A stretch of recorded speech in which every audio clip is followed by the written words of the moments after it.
We would like to acknowledge that today's podcast is being recorded on the country of the Baramaragal people of the Darug Nation people and acknowledge their ancestors who have been traditional owners of their country for tens of thousands of years. We also acknowledge and pay respect to elders past and present. Hello, and welcome back to Launchpad Radio Podcast. I'm your host for today, and we have a very, very special episode, one that I think will resonate a lot with many of our students here at Western Sydney University. We're chatting with someone who knows his place not just as a student, but actually someone as a staff as well. Quinn was an international student who moved into a casual role here at Launchpad and is now a full member of our team. It's a journey full of entrepreneurship, curiosity, and those very real moments that shape who we become, especially during our student years. So whether you're listening on the way to class, maybe on a study break, or a late night assignment grind, this episode's for you. So let's get into Quinn's story. So hello, Quinn. Hey Mabel, hey everyone.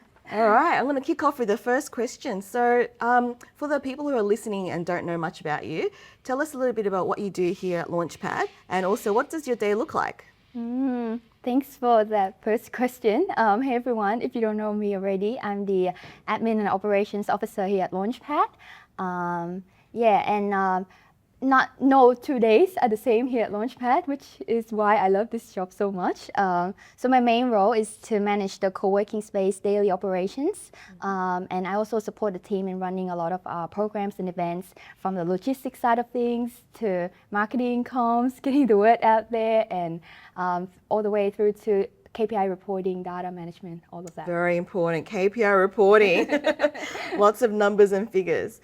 Okay, so let's start from the very, very beginning. So can you tell a little bit about how you actually came to Western Sydney University from Vietnam and to where you are now? Yeah, so I started my journey in Vietnam at UAH. So that's University of Economics Ho Chi Minh City. That's the top 2 most prestigious university for economics in Vietnam. I love it. Yeah. And I did a program at ISB, which is a program at UAH. ISB is International School of Business. Yeah, so that's where I started my degree. I did the 1.5 plus 1.5 route, which means I did half of my degree in Vietnam and then half of my degree here in Australia. So it's like an exchange program. I wouldn't recommend you going 1.5 plus 1.5 because Australia needs you to study at least 2 years here in Australia full time to be able to get the postgraduate working visa. I did that. Okay, yeah. But I did that because I was planning to study masters anyway. Yeah. And I did my masters of business. So a small tip for those students in Vietnam listening, if you want to stay in Australia, that's one way to do that, but you have to do masters. Yeah. Excellent. And so how did you get here? You know, you started in Vietnam, you did your 1.5 plus 1.5 plus another, I'm assuming 1 here. How did you go from being a student to then coming to Launchpad?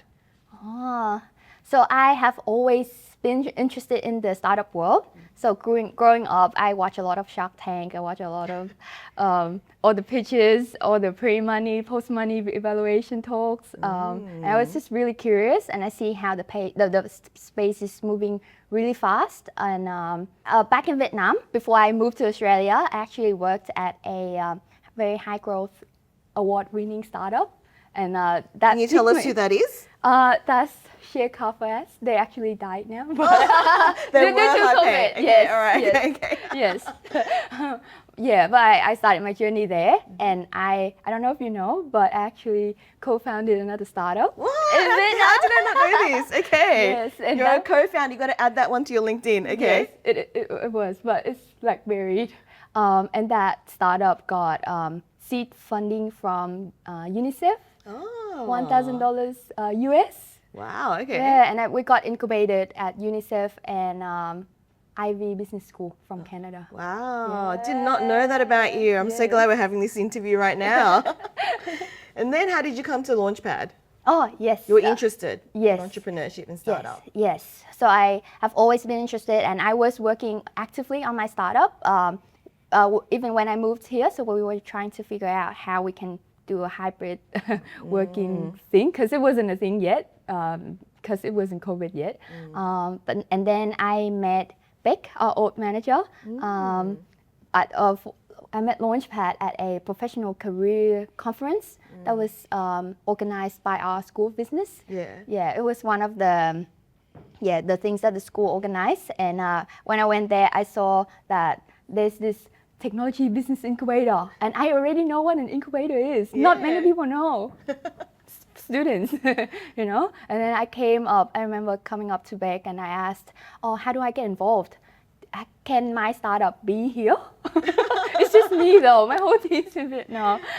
And she asked, I don't remember really, but I think she asked me if I thought that my startup has to be in technology, and I wasn't sure how much tech I need to be to be qualified to be involved. But I asked if there's any opportunities to get involved, and she said it'll be coming up in the next few years.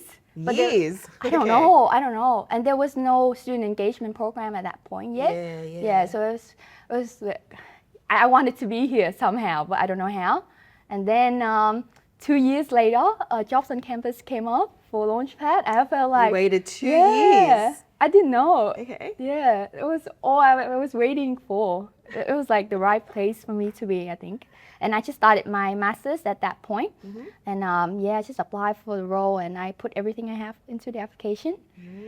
And I think my story of my startup journey got me here. Wow, yeah. So if you are interested in entrepreneurship or startup, or maybe you just want to be rich, or maybe you want to invest in startups, I think those kind of students should definitely be involved in Launchpad.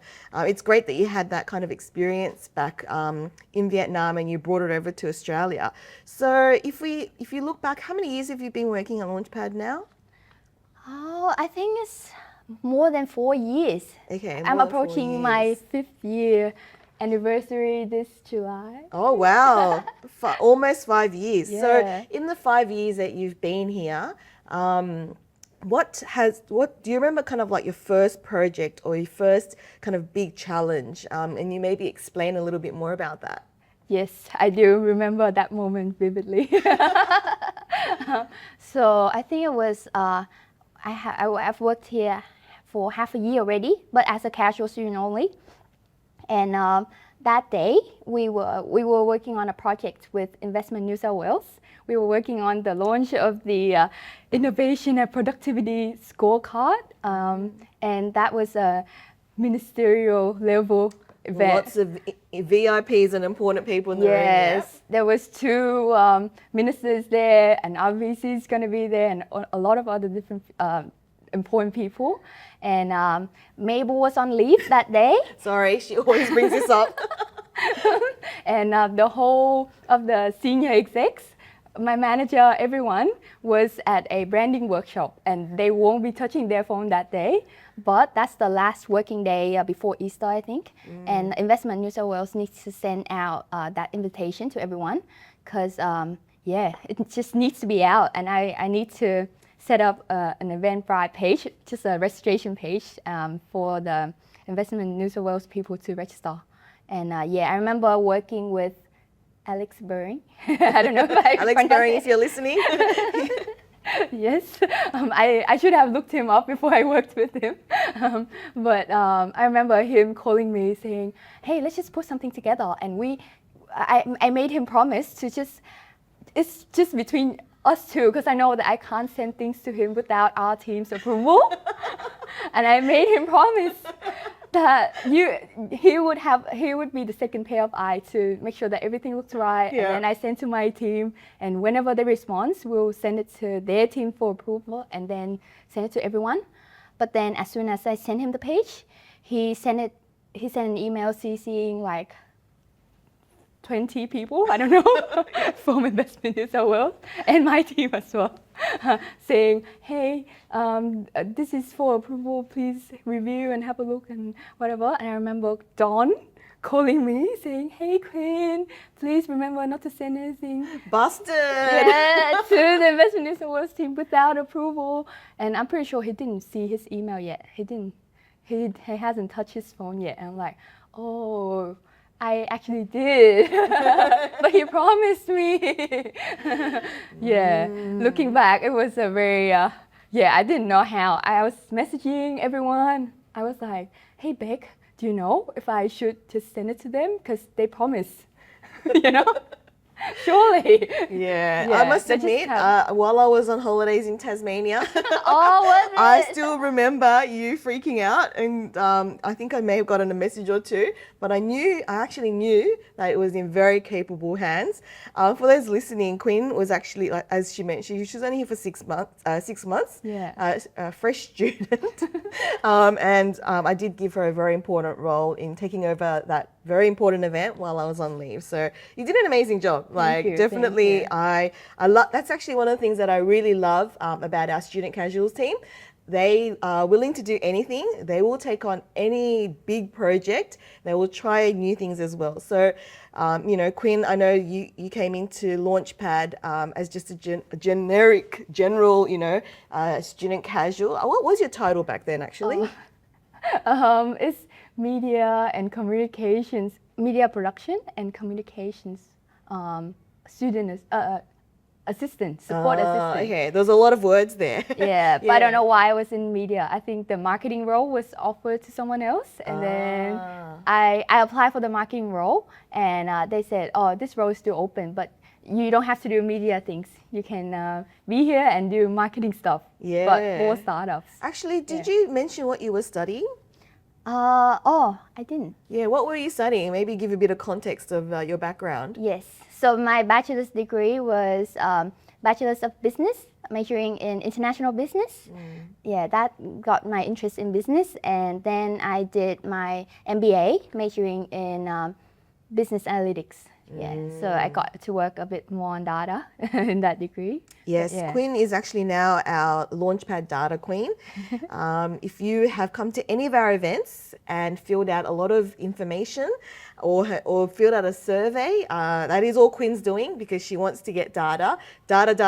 That's all she's interested in because we like to report that kind of information up to the rest of the university. Excellent. So, you came into Launchpad with a little bit of interest in startup, with a little bit of experience in the startup world.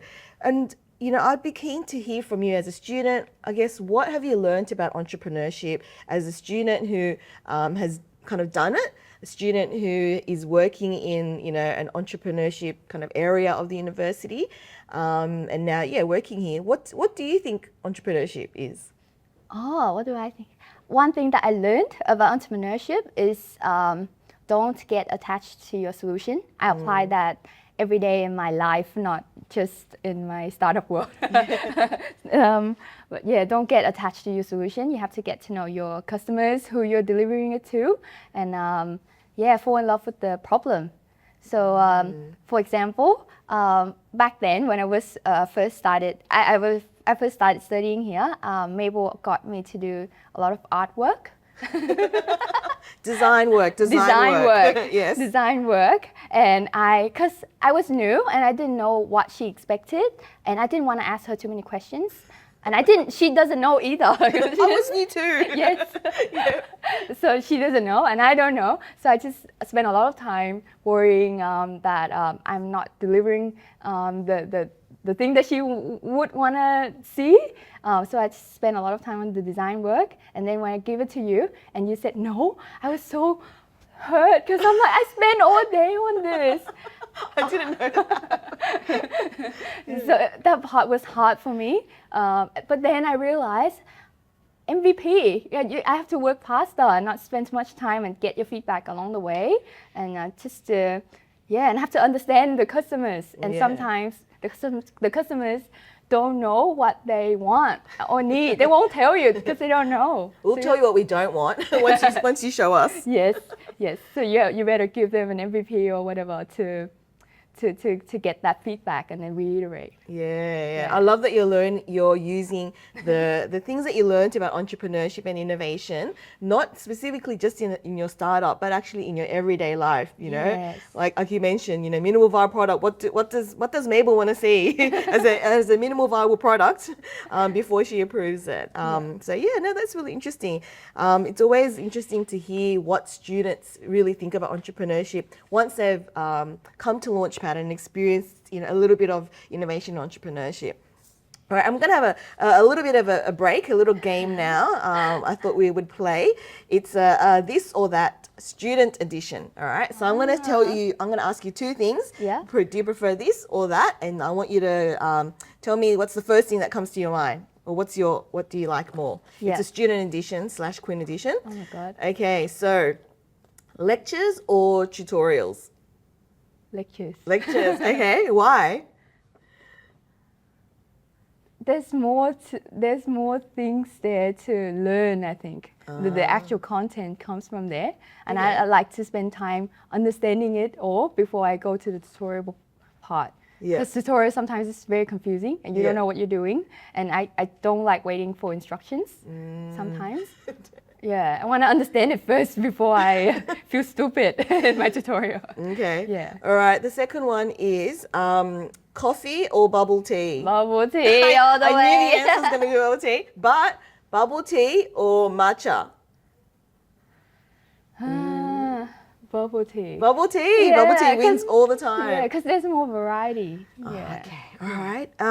So group work or solo work?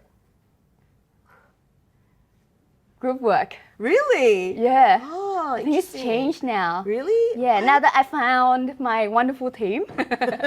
Yeah, I used to prefer a solo work. So solo work as a student, but group work in work? Yes, when you're working with responsible people, yes, group work all the way. Because I always see students complaining about group work, so good to know. Yeah. Okay, so 9 a.m. class or 6 p.m. class? 6 p.m.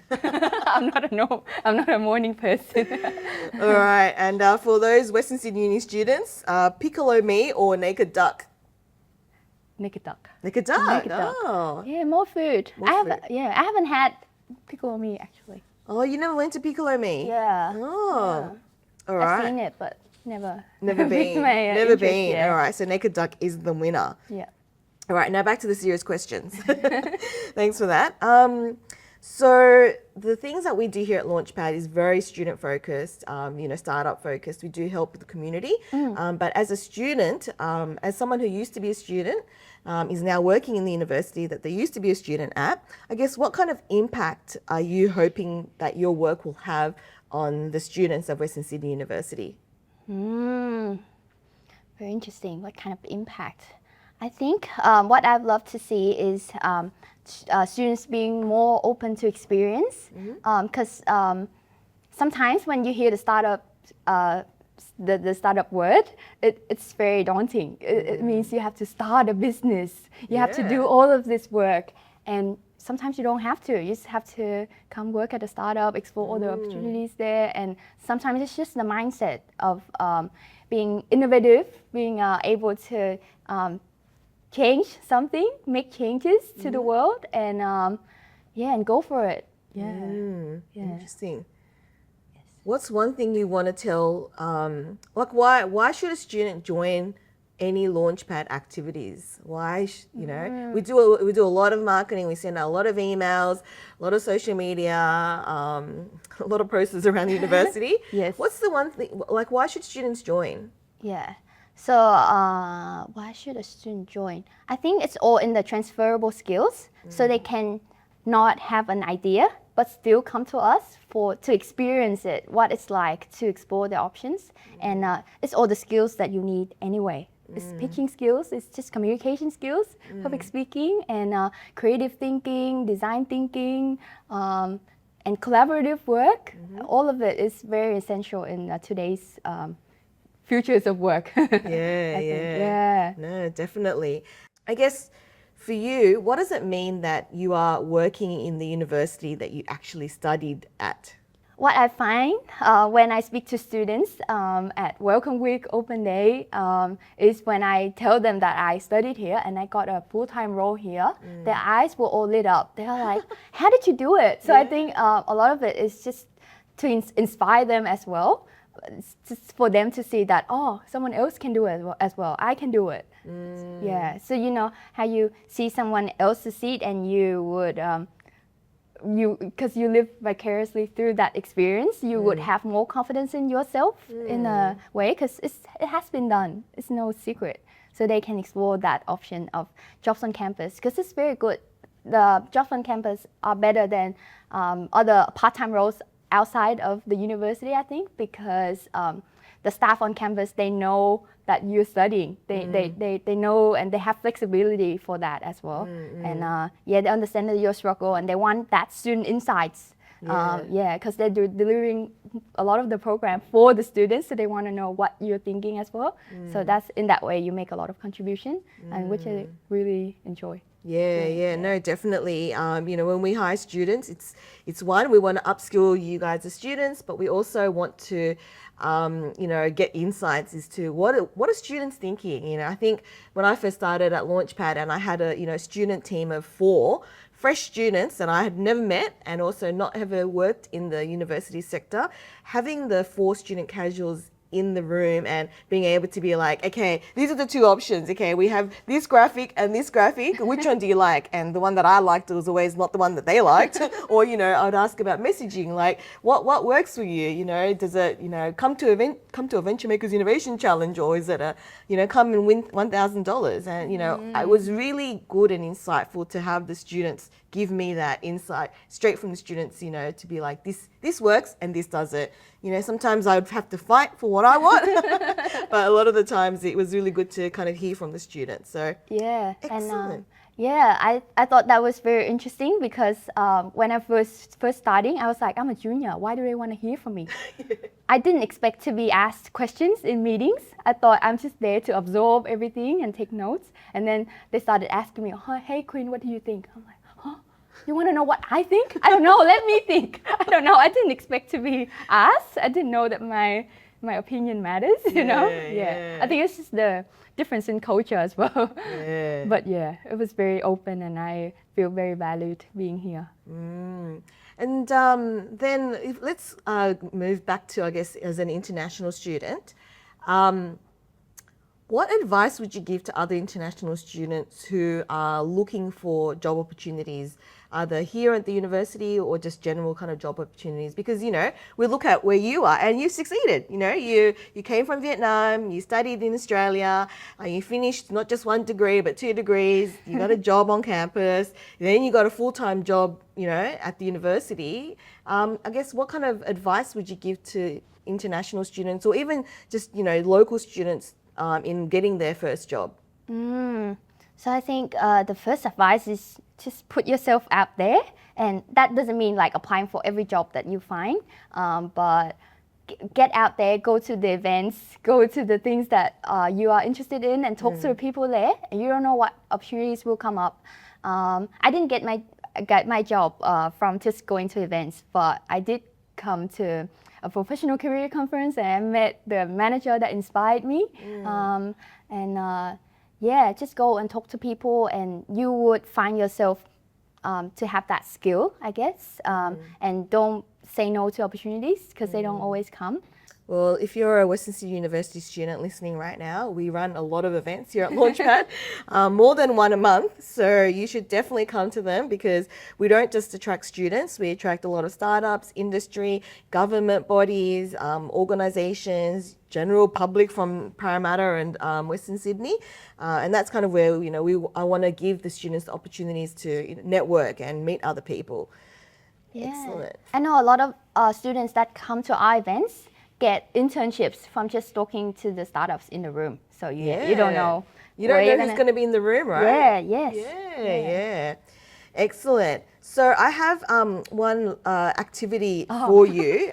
For the people that come onto the show, we always like to give them something to take back with you. So I've got here the 5-year forecast. Okay, every single year I have got a question there. So year one. What are you learning or mastering? Year two, what new opportunity are you taking? Year three, what project or achievement might you be proud of? Year four, what part of your personal life is growing?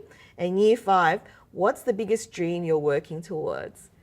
I know. Oh A my lot of big God. questions. I want you to, I'm going to give you a few minutes, not too long, to look at this and fill it out. So the 5-year forecast, it's manifesting some, some good things in the future. I'll give you a few minutes, let's say 3 minutes for you to do that. God. Okay, we're back now. So Quinn had a few minutes to figure out what her 5-year plan was going to be. Anything can happen in 5 minutes, right? Okay, so your 5-year forecast. In year one, what are you learning or mastering in year one? So I was thinking year one is this year, and I have been working on a lot of project management, community building. That's a new thing that I'm actually trying to work on. Data management, as always, trying to be more efficient in that, spending more time in data and building a pipeline so it makes our work easier. And public speaking, being on camera, talking in front of people, I guess. Yeah, excellent. Okay, well, what's year two? What new opportunity are you taking in year two? So yeah, I think the thing that scared me the most is like being on a podcast, being in front of people. You've already achieved it. Yes, I already achieved it, but I think I'll be more comfortable in year two. Yeah. And my theme, a year theme for myself for this year and next year would be doing taking new opportunities. Don't say no. Do the things that scare you. Do it for the plot. So yeah, I'm trying to step outside of my comfort zone. Oh, excellent. Yeah. Okay, so year three, what project or achievement might you be proud of at year three? Run a global innovation hackathon, global scale. I don't know how we can do it with like, I don't know, 200 people in the room, and hopefully there's students and actually startups there, and we want to inspire them to explore their entrepreneurship journey for students and for startups to work with students to hopefully ignite something in them, refresh the startup ideas in them, and hopefully they can all come and study at Western. I'm sure the international recruitment team would love you for that. Okay, year four, what part of your personal life is growing at that point? This is I don't know if this is a little bit personal, but I think my family will be growing. Not in terms of babies, but my siblings from Vietnam would be joining me in Australia, and hopefully I would have my first house by then, so they can live there. Maybe you need to stop drinking bubble tea and save up that money. Yeah, maybe every 2 days. Excellent. Okay. And lucky last, year five.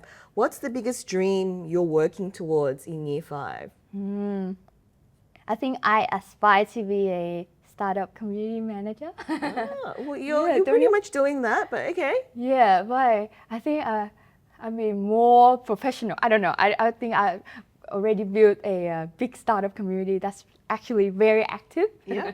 People would actually come in and use the space, and conversations happening everywhere and internships happening. Yeah, just all of that. So it sounds like for at least 5 years you will be in the startup community. Oh, You're yes. not going anywhere. So that's good to know. I think I want to end on a highlight for you. What's been the highlight of working at Launchpad? There may be a few. I hope there's a few. But There's what a has been lot. the ultimate highlight? Or, feel free to mention a few. But yeah, what's been a highlight for you? It's been a highlight. I think the highlight was you and the team Me? trusting me with big projects, and I think the one that shocked, not shocked, but I was able to take the lead on the innovation challenge, global roadshow, whatever. So we were doing in 13 days. We were doing I don't know, 4 or 5 challenges. We'll round it up to 5. Yeah. So in Indonesia, 2 in Vietnam, in Cambodia. Yeah. And it was just happening in a very short time. And you believe me and you trust in me to do that project and take a lead on it. So sometimes I feel like I don't believe in myself and I doubt myself a lot. I don't say it out loud. It's just in the back of my head, right? And then sometimes you just give something to me and you're like, you do it, Quinn. You can do it.